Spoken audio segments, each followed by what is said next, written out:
सत्संग शुरू होने के पहले हमने एक वादा किया था कि आपको एक मंत्र सुनाएंगे, शिशु का मंत्र और सयाने का मंत्र। तो मंत्र सुनते हैं भगवान, इसके बाद हम लोग अपने आत्म स्वरूप में स्थित होंगे। राणा भगवान जी भगवान। आहार निद्रा भय मैथुनं च समानम् एतद् पशुभिः नराणां धर्मो एको अतिको विशेषो धर्मेण हीना नर पशुभिः समान। क्या मतलब है भगवान इसका? राणा भगवान से अर्थ सुनते हैं। ये तो हो गया शिशु मंत्र। अब आपको सयाने का मंत्र भी सुनाएंगे आपको अभी। जी भगवान। आहार निद्रा भय मैथुन। जी, ये चारों चीजें भगवान तो पशुओं में भी देखने में आती हैं। पशुओं में, निकृष्ट पशुओं में, सुअर में भी, कुत्ते में भी, सभी क्रिया योनियों में हाँ। ये चार चीज देखने में आती हैं। आहार, निद्रा, भय और मैथुन। अच्छा, मैथुन है तो बच्चे भी हैं। हाँ, तो इसका मतलब बच्चे पैदा करना भी हाँ, इसी श्रेणी में आ इसी गया। श्रेणी में आता है। किस अगर पशु पक्षी पशु भी पैदा करते हैं। अगर यही चीज मनुष्य में भी पाई जाती है हम्म। तो वो पशु तुल्य ही है वो कहेगा मनुष्य। या पशु ही है, मनुष्य नहीं। हम्म। चार पैर की जगह दो पैर का हो गया बस। हाँ, अरे वाह क्या बात है। तो ये दो पैर वाला मनुष्य जो है पशु ही ये है। पशु ही है, दो पैर का पशु है। दो पैर का पशु है। अगर यही चार चीज उसके अंदर रहती हैं, इसमें कोई उन्नति नहीं, खाली उसके पूंछ नहीं और सींग नहीं है, बस। वो है वही पशु। हाँ। क्यों? आहार निद्रा भय मैथुन, बस इसी चार में लगा है। समानम एतद समानम एतद पशुभिः नराणाम् धर्मो ही एको अतिको विशेषो। अगर धर्म उसके अंदर आ जाए, जो है विवेक उसके अंदर रहे, वाह। सही गलत की पहचान उसको रहे। अब वो भी धर्म कौन सा? वैदिक धर्म।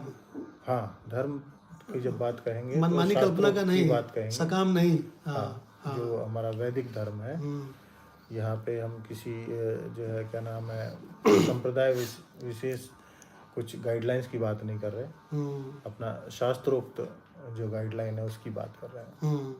हाँ, वो अगर है तो ये अलग करता है उस पशुत्व से, उस मनुष्यत्व को। बहुत बढ़िया।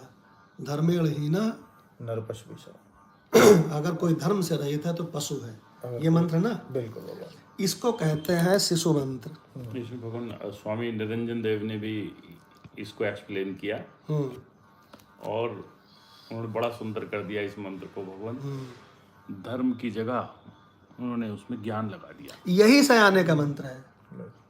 यही सयाने का मंत्र है। चाणक्य नीति में और अनेक शास्त्रों में जहाँ पे धर्म लिखा है ना, जहाँ धर्म लिखा है वहाँ पे ज्ञान है। दरअसल ज्ञान ही ना, हाँ, पशु पशु भी समाना ये लगा दिया। हाँ। अब जरा इसमें सुनिएगा इस मंत्र को। इस मंत्र में जहाँ धर्मेण लिखा है वहाँ पे ज्ञान लगा दीजिए। ठीक है? तो ये वास्तविक मंत्र है। अच्छा। हाँ, शिशु को समझाने के लिए ज्ञान को हटा के धर्म लगा के सिखाते हैं। ये सयाने का मंत्र तुम पहले धर्म युक्त तो शुरू करो जो भी कर रहे हो। हाँ, तो इसको भगवान, इसमें काली भगवान से रिक्वेस्ट है, एक स्लाइड बना देंगे शिशु का मंत्र और सयाने का मंत्र। अच्छा, चांस की बात हो गई, हम तो वैसे हाँ। निकले। और आपको बता दें, कोई और मंत्र आएगा। सुनिए, अनेक ग्रंथों में इवन चाणक्य नीति में, ज्ञान है ये। चाणक्य नीति का 17/17। अच्छा। हाँ, ये मंत्र है। यही तो ओरिजिनल मंत्र है सयानों का। वो तो बच्चों के लिए धर्मेण कह के समझा दिया। राणा भगवान ने वो भट्ट जी को बहुत बढ़िया समझाया था। सकाम निष्काम कर्तापन, बहुत बढ़िया, हमको बहुत अच्छा लगा वो, है ना? तो कहीं जर्नी कर रहे थे तो किसी ने जिज्ञासा करी होगी तो उन्होंने अच्छी अच्छी बातें बताई। तो भगवान अब यही मंत्र, सयाने का मंत्र कैसे है? आहार निद्रा भय मैथुनं च समानम् एतद् पशुभिः नराणाम् ज्ञानो एको अधिको विशेषो ज्ञानेन हीनः पशुभिः समानम्। ज्ञान के बिना पशु समान। हाँ, अब इसमें बहुत ध्यान से बात समझिए। ज्ञान से हीन मनुष्य पशु के समान है। ठीक है ना? जो ज्ञान से हीन है वो पशु के समान है। अब बताओ संसार के लोगों को, सतीश भगवान से पूछते हैं, संसार के लोगों को काहे का ज्ञान नहीं है? खूब बढ़िया खाना बनाते हैं, इसका ज्ञान है। खूब बढ़िया भोग भोगते हैं, इसका भी ज्ञान है। खूब बढ़िया मकान में रहते हैं, एसी लगवाते हैं, कार चलाने का भी ज्ञान है। क्यों भैया? खूब बढ़िया बढ़िया साड़ी खरीद के लाते हैं, स्त्रियाँ पहनती हैं, खूब बढ़िया डट के बढ़िया जाती हैं, मॉल में घूमते हैं, बहुत अच्छी अच्छी बातें बोलते हैं, बढ़िया गाना गाते हैं, सारे तो ज्ञान है। तो क्या ज्ञान से हीन मनुष्य पशु के समान है? तो क्या इन्हीं लौकिक संसारिक ज्ञानों के लिए कहा गया है कि कोई जरा गजब का ज्ञान है? क्यों सतीश भगवान?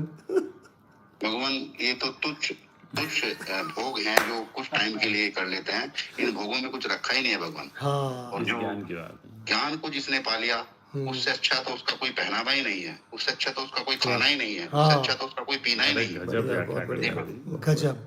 तो इसका मतलब माता भगवान, इसका मतलब ये जितने उसको लौकिक ज्ञान है, इवन किसी ने खूब पढ़ाई करके कोई कंपटीशन में निकल गया हो, बड़े बड़े ऊंची पोस्टों में पहुंच गया हो, IAS हो गया हो, सुपरिटेंडेंट हो गया हो, डॉक्टर हो गया हो, सीनियर मैनेजर हो गया हो, GM हो गया हो, क्या इन ज्ञानों के लिए कहा गया है राणा भगवान? या ज्ञाने हीना पशु समाना में ज्ञान ब्रह्म ज्ञान के लिए कहा गया है? ब्रह्म ज्ञान के लिए बोला गया भगवान। हाँ, अगर ब्रह्म ज्ञान नहीं है तो पशु है। वेद पूर्ण ज्ञान होगा तो ज्ञान मानता ही नहीं, उसको अविद्या में रखता है। हाँ, तो भगवान सौभाग्य से हमारे सामने पांडे जी भी हैं लाइन में। पांडे साहब, यहाँ पे जो ज्ञान कहा गया है, ज्ञाने हीना पशु भी समाना, ये भगवान कौन से ज्ञान के लिए कहा गया है? भगवान यही आत्मज्ञान के लिए कहा गया, अपने स्वरूप के लिए कहा गया कि अगर अपने स्वरूप का ज्ञान नहीं है, हाँ, अपने आत्मा का ज्ञान नहीं है, तो आप पशु के समान हो। गजब, क्या बात है। तो भगवान इसी मंत्र को कितनी सफाई से, देखो सयानों के मंत्र को कितनी सफाई से ज्ञानेन हटा के धर्मल लगा के और लोगों को सुना दिया। बच्चों का बना दिया। क्यों? पहले धर्म करवाएंगे उनसे, जब वो बड़े हो जाएंगे तब उनसे कहेंगे, ओए ओए भाई, मंत्र ये नहीं था। कि क्या मंत्र था? चाणक्य नीति खोलो। कभी कहीं घूमने जाना तो 2 किताबें अपने घर में रख लेना, एक विदुर नीति, एक चाणक्य नीति। सब जगह मिलती हैं, सब जगह मिलती है, रेलवे स्टेशन पे या सब जगह विदुर नीति, चाणक्य नीति। लेकिन एक चीज़ ध्यान रखना, मंत्र भी हो अर्थ भी हो, वही लेना। हमारे घर में दोनों रखी हैं, हम लोग कभी कभी बीच में ऐसे खोल देते हैं अचानक, है ना। तो उसमें ब्रह्म विद्या तो नहीं है उसमें, लेकिन लौकिक चीज़ें हैं, लेकिन बड़े काम की है। व्यवहारिक। हाँ, व्यवहारिक बड़े काम की है।